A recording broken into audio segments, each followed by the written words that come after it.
शुरू हो चुका था। आसमान में काले बादल धीरे धीरे अपना डेरा जमाने लगे थे और बारिश बस आने ही वाली थी। इसी गांव में एक परिवार रहता था। बड़े भाई रमेश की गांव में एक बड़ी और अच्छी खासी चलने वाली राशन की दुकान थी। छोटा भाई माधव बहुत ही सीधा साधा इंसान था, जो दिन रात अपने बड़े भाई रमेश के साथ दुकान पर पसीना बहाता था। माधव की पत्नी का नाम राधा था और उनकी एक 8 साल की प्यारी सी बेटी थी मीना।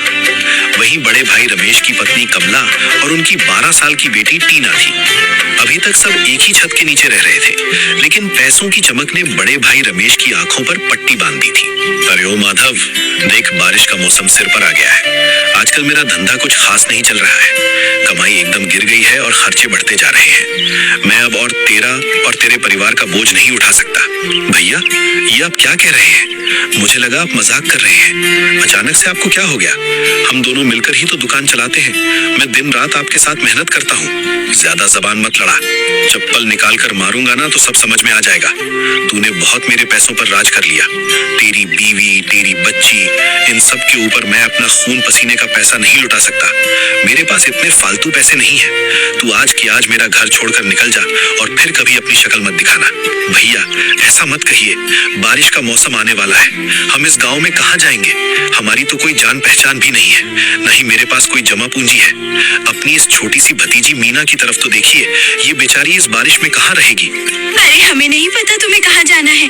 जहाँ जाना है जाओ, बस हमारा घर और हमारा पीछा छोड़ दो। तूने और तेरी इस बीवी ने बहुत हमारे पैसों पर ऐश कर ली है। चलो निकलो यहाँ से अभी के अभी, भिखारी कहीं के। चलिए जी, हमें अब यहाँ एक पल भी नहीं रुकना चाहिए। देख लिया ना आपने अपने सगे भाई का प्यार। बुरे वक्त में तो गैर भी साथ दे देते हैं, लेकिन ये तो सगे होकर भी हमें घर से निकाल रहे हैं। आज फर्क बस इतना है कि तुम्हारे बड़े भाई के पास पैसा है तो वो पैसों का घमंड दिखा रहे हैं। हम कहीं और रह लेंगे, लेकिन इन घमंडियों और लालचियों के बीच अब एक पल नहीं रहेंगे। चलो यहाँ से। माधव अपनी पत्नी राधा और मासूम बेटी मीना का हाथ पकड़कर उस घर से निकल गया। सुनिए जी, हमें गांव में जल्दी ही कोई दूसरी जगह ढूंढनी पड़ेगी। आसमान देखिए, काले बादलों से घिरा है। अगर बारिश शुरू हो गई तो हम इस छोटी सी बच्ची को लेकर रात कहाँ गुजारेंगे? तुम घबराओ मत राधा, मैं कुछ करता हूँ। वो देखो सामने है, मैं उनसे कुछ मदद मांगता हूँ। प्रणाम काका, देखिए ना, हमें घर से निकाल दिया गया है। हमारे पास ना रहने को घर है और ना ही कोई ऐसा बड़ा हुनर है जिससे मैं कोई अच्छी नौकरी कर पाऊँ। क्या आप इस गांव में कोई ऐसी जगह बता सकते हैं जहां हम किराए पर रह सके और मुझे कोई मजदूरी मिल जाए? ये तो बहुत बुरा हुआ। तुम एक काम करो, गांव के मुखिया दीनानाथ के पास जाओ। वो गांव के सबसे अमीर आदमी है और उनके पास हमेशा कोई ना कोई काम रहता है। तुम उनसे जाकर बात करो, वो तुम्हें काम भी दे देंगे और हो सके तो रहने के लिए जगह भी। जी काका, आपका बहुत बहुत धन्यवाद। राधा, तुम मीना को लेकर यही पेड़ के नीचे मेरा इंतजार करो। मैं अभी मुखिया जी से बात करके आता हूँ। माधव तुरंत मुखिया दीनानाथ की बड़ी सी हवेली पहुँचता है। मुखिया बहुत ही चतुर इंसान था, जो हमेशा गरीबों की मजबूरी का फायदा उठाता था। प्रणाम मुखिया जी। मालिक, मैं बहुत मुसीबत में हूँ। मेरे बड़े भाई ने मुझे घर से निकाल दिया है। देखिए मालिक, मेरे पास ना तो रहने को घर है और ना ही कोई ऐसा बड़ा हुनर है जिससे मैं कोई अच्छी नौकरी कर पाऊँ। अगर आपके पास मेरे लायक कोई काम हो तो कृपया मुझे दे दीजिए, और अगर कोई कमरा किराए पर मिल जाए तो आपकी बड़ी मेहरबानी हो। प्रणाम। देख माधव, अगर तेरे को काम करना है तो मैं काम तो दे सकता हूँ। मेरे घर के पीछे वाले हिस्से में एक छोटी सी झोपड़ी खाली पड़ी है। उसमें कुछ बर्तन भी रखे हैं। तू वहाँ अपने परिवार के साथ रह सकता है, लेकिन उसका किराया 980 रुपए महीना लगेगा। सेठ जी, इस महीने मुझे क्षमा कर दीजिए। मेरे पास अभी एक फूटी कौड़ी नहीं है। आप मुझे काम दे दीजिए। अगले महीने में दोनों महीनों का किराया एक साथ चुका दूंगा। चल ठीक है, कोई बात नहीं। अब काम की बात सुन। तूने गांव में जितने भी मजदूर देखे हैं वो सब मेरे ही खेतों में काम करते हैं। मैं तेरे को एक खाली खेत दे सकता हूँ। उसमें तू अपना अनाज उगा, सब्जियां बो, जो तेरा मन करे वो कर। लेकिन उस जमीन का किराया हर महीने 1000 रुपए लगेगा। अब तू अपना हिसाब लगा ले। 980 रुपए झोपड़ी का और 1000 रुपए खेत का। बाकी जो फसल बेचकर तू कमाएगा वो सब तेरा। सेठ जी, ये पैसे तो बहुत ज्यादा हैं। इस वक्त मैं बिल्कुल खाली हाथ हूँ। एक गरीब की मजबूरी समझिए सेठ जी। जब मैं बीज बोऊंगा, फसल बड़ी होगी और जब मैं उसे बाजार में बेच सकूंगा तभी तो पैसे आएंगे। मैं पूरी लगन और मेहनत से दिन रात काम करूंगा। सेठ जी, जब मेरी फसल बिकेगी तब तक आप मुझसे किराया मत लीजिए। मैं 6 महीने बाद आपके सारे पैसे एक एक पाई जोड़कर लौटा दूंगा। देख माधव, इतनी छूट मैं किसी को नहीं देता। अगर तेरे को 6 महीने की मोहलत चाहिए तो तेरे को ऊपर से ब्याज देना पड़ेगा। तेरा 6 महीने का कुल किराया लगभग 12,000 रुपए होगा। मैं ब्याज लगाकर तेरे से कुल 13,000 रुपए लूंगा। जब तेरी फसल तैयार हो जाए तब तू बाजार में बेचकर मेरे पैसे आराम से दे देना। बोल, मंजूर है? ठीक है सेठ जी, आपका बहुत बहुत धन्यवाद कि आपने मुझ गरीब की मजबूरी समझ ली। मैं 6 महीने बाद आपके सारे पैसे एक एक पाई जोड़कर लौटा दूंगा। माधव अपनी पत्नी और बेटी को लेकर मुखिया की उस पुरानी झोपड़ी में आ गया। अब उनके जीवन का एक नया और कठिन संघर्ष शुरू होने वाला था। राधा, सुनो, मैंने सेठ जी से 6 महीने का समय मांगा है। मुझे लगता है कि हम 6 महीने में 2-3 बार जल्दी उगने वाली फसल उगाकर अच्छा मुनाफा कमा सकते हैं। हमें दिन रात एक करना होगा। हाँ जी, ये बहुत अच्छी बात है। आप बिल्कुल चिंता मत कीजिए, मैं भी खेतों में आपके साथ कंधे से कंधा मिलाकर काम करूंगी। और हाँ, सरकार की तरफ से जो गरीबों के लिए राशन आता है वो भी 6-7 दिनों में हमें मिल जाएगा। जब तक फसल नहीं आती हम उसी सरकारी राशन से अपना गुजारा कर लेंगे। कम से कम हम भूखे तो नहीं मरेंगे। अगले ही दिन से माधव और राधा अपने काम में जुट गए। माधव ने खेत की मिट्टी खोदी, तरह तरह के बीज लगाए।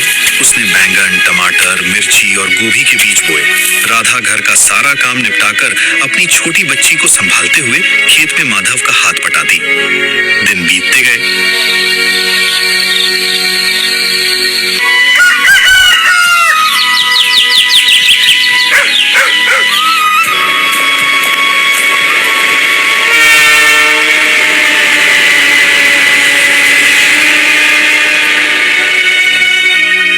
15-20 दिनों की कड़ी मेहनत के बाद खेत में छोटी छोटी हरी हरी फसलें लहलहाने लगी। देखो राधा, हमारी मेहनत रंग ला रही है।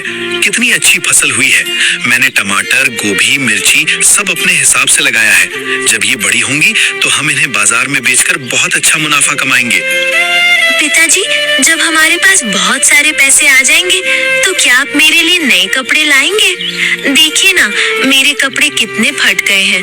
अब मुझे ये पहनने का बिल्कुल मन नहीं करता। हाँ मेरी प्यारी बच्ची, बस कुछ दिन और रुक जा। हमारी फसल बड़ी हो जाए फिर मैं अपनी गुड़िया के लिए बाजार से सबसे सुंदर फ्रॉक लेकर आऊंगा। देखते ही देखते 2 महीने बीत गए। माधव के खेतों में लाल लाल टमाटर, चमकदारे बैंगन और हरी भरी गोभी पूरी तरह से खिल चुकी थी। तभी हल्की हल्की बारिश शुरू हो गई, जिसने फसल में मानो नई जान फूंक दी। देखिए जी, ये हल्की हल्की बारिश हमारी सब्जियों के लिए कितनी अच्छी है। बारिश के मौसम में सब्जियां बहुत तेजी से बड़ी होती हैं। अब हमें और भी जल्दी मुनाफा होगा। टमाटर देखिए कितने लाल और मीठे लग रहे हैं। हाँ राधा, मैंने सेठ जी से 6 महीने का समय इसलिए मांगा था क्योंकि मुझे अंदाजा नहीं था, लेकिन अब मुझे पूरा यकीन है कि हम 10-15 दिनों में ही ये सब्जियां बेचकर सेठ जी का सारा कर्जा उतार देंगे और खुशी खुशी अपनी जिंदगी जिएंगे। पूरा गरीब परिवार बहुत खुश था। वे सुनहरे भविष्य के सपने बुनते हुए गहरी नींद में सो रहे थे, लेकिन उन्हें नहीं पता था कि कुदरत ने उनके लिए कोई और ही खेल रच रखा है। अचानक रात में आसमान का मिजाज बदल गया। भयानक तेज आंधी, तूफान और उसके साथ बादलों की तेज गड़गड़ाहट शुरू हो गई और फिर शुरू हुई पथरीली बारिश यानी ओले।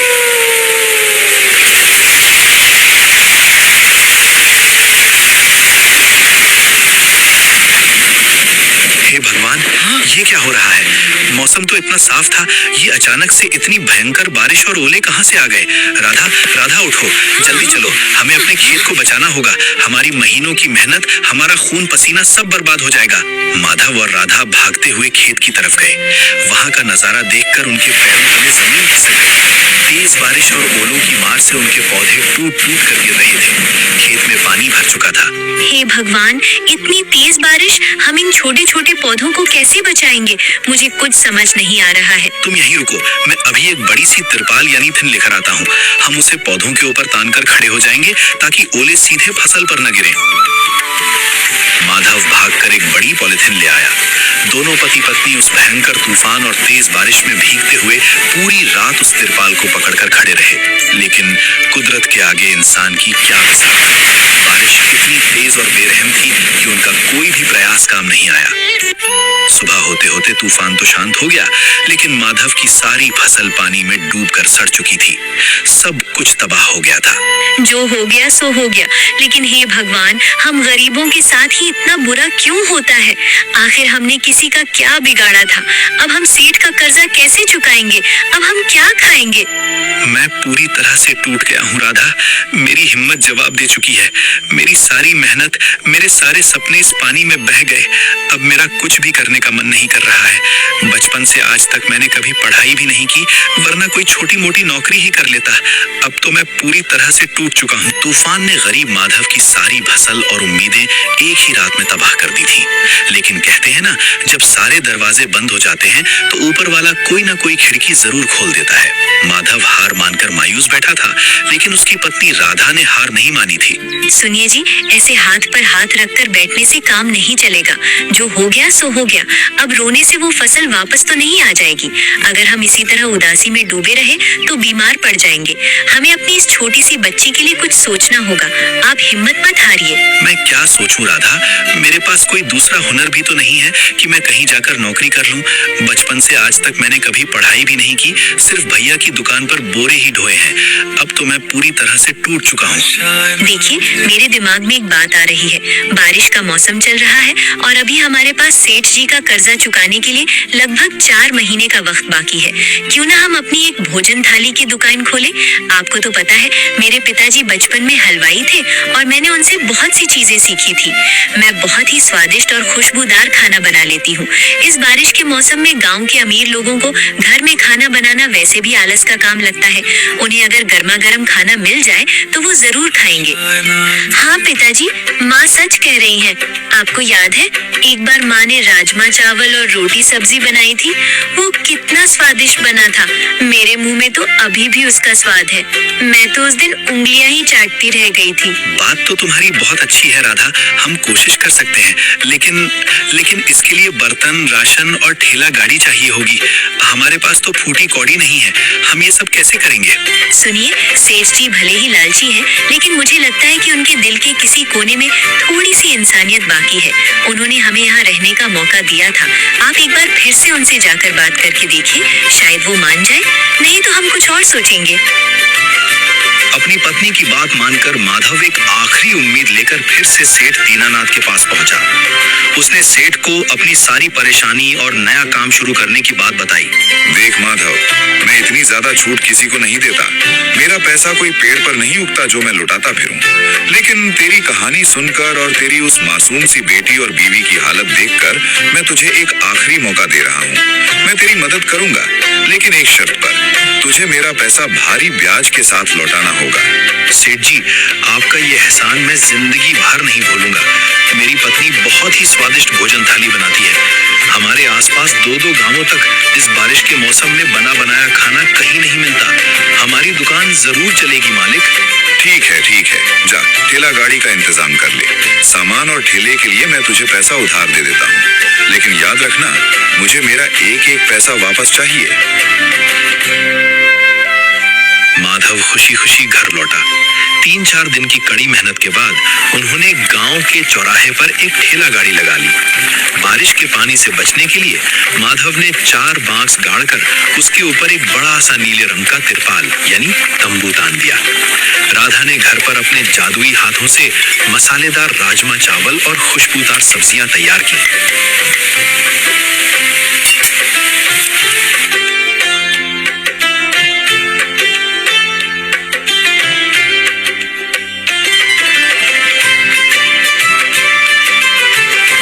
और उसे ठेले पर सजा दिया। आओ भैया आओ, गर्मा गर्म भोजन थाली।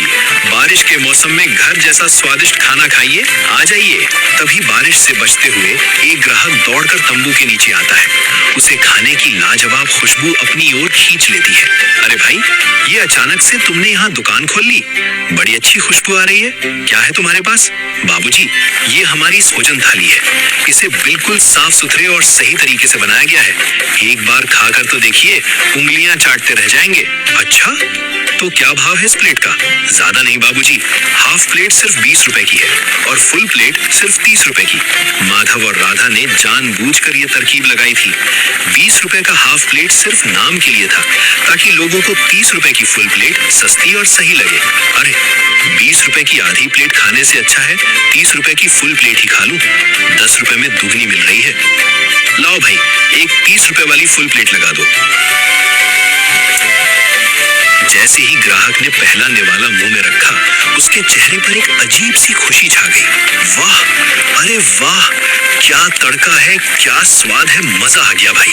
मैंने आज से पहले ऐसा स्वादिष्ट खाना कभी नहीं खाया। तुम एक काम करो, 30-30 रुपए वाली 2 प्लेटें मेरे लिए पैक भी कर दो। मैं अपने घर परिवार को भी ये खाना खिलाऊंगा। धीरे धीरे ये बात पूरे गांव में आग की तरह फैल गई।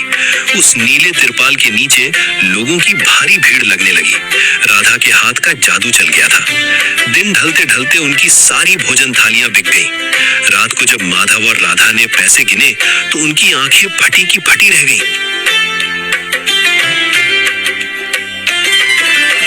अरे बाप रे, सुनिए जी, आज की हमारी कमाई पूरे 1460 रुपए हुई है।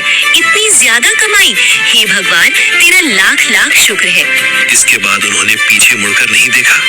देखते ही देखते 4 महीने बीत गए। उनकी भोजन थाली की चर्चा दूर दूर के गांवों तक होने लगी। उनकी कमाई इतनी अच्छी हुई कि उन्होंने सेठ दीनानाथ का सारा पैसा ब्याज के साथ चुका दिया। सेठ जी, ये रहे आपके सारे पैसे। आपके एहसान की वजह से आज हमारे बुरे दिन खत्म हो गए हैं। अगर आप उस दिन मदद नहीं करते तो हम तो बर्बाद ही हो गए थे। आपका बहुत बहुत धन्यवाद। अरे वाह माधव, तूने तो कमाल कर दिया। मुझे खुशी है कि मैंने अपने पैसे सही जगह लगाए, जहाँ से मुझे इतना अच्छा ब्याज और मुनाफा मिला। जुग जुग जियो। समय का पहिया घूमता रहा। 7-8 महीने बीत गए। 7-8 महीने बीत गए। अब माधव और राधा उस पुरानी झोपड़ी से निकलकर अपने नए पक्के घर में रहने लगे थे। उनका घर पक्का था, पक्की छत थी और वे अब अच्छे कपड़े पहनने लगे थे। मीना अब बहुत खुश थी। उनकी जिंदगी खुशियों से भर गई थी। दूसरी तरफ माधव के बड़े भाई रमेश का धंधा बिल्कुल ठप पड़ गया था। उसके लालच ने उसे ले डुबाया था। जब रमेश को माधव की तरक्की के बारे में पता चला तो वो बेशर्मों की तरह अपना मुंह लेकर माधव के नए पक्के घर पहुंच गया। अरे मेरे प्यारे भाई माधव, मुझे माफ कर दे यार, मुझसे बहुत बड़ी गलती हो गई थी। खून आखिर खून होता है। मैं चाहता हूँ कि अब हम दोनों भाई फिर से एक साथ रहें, एक साथ धंधा करें। सोच, जब हम दोनों मिल जाएंगे तो हमारी कमाई दुगनी हो जाएगी। माधव अपनी शराफत में कुछ बोलने ही वाला था कि तभी राधा बीच में आ गई। उसने जो जवाब दिया उसने रमेश की बोलती बंद कर दी। बस कीजिए रमेश भैया, आपको ये सब बोलते हुए थोड़ी भी शर्म नहीं आई? जब हम गरीब थे, उस भारी बारिश में आपने अपनी सगी भतीजी और अपने भाई को धक्के मारकर घर से निकाल दिया था। तब आपको खून का रिश्ता याद नहीं आया? आज जब हमारी तरक्की देखी, हमारे पक्के मकान देखे, तो आप भाई भाई का नाटक करने आ गए। कान खोल कर सुन लीजिए, हमें ऐसे स्वार्थी और मतलबी रिश्तेदारों की कोई जरूरत नहीं है। आप अभी के अभी हमारे घर से बाहर निकल जाइए। रमेश अपना सा मुंह लेकर वहां से चुपचाप चला गया, क्योंकि उसे अपने कर्मों की सजा मिल चुकी थी। दूसरी ओर माधव और राधा ने अपनी मेहनत, समझदारी और ईमानदारी से अपनी दुनिया फिर से बसा ली थी। दुनिया के सबसे अच्छे माता पिता हैं। और वे अब हमेशा के लिए खुशी खुशी रहने लगे थे।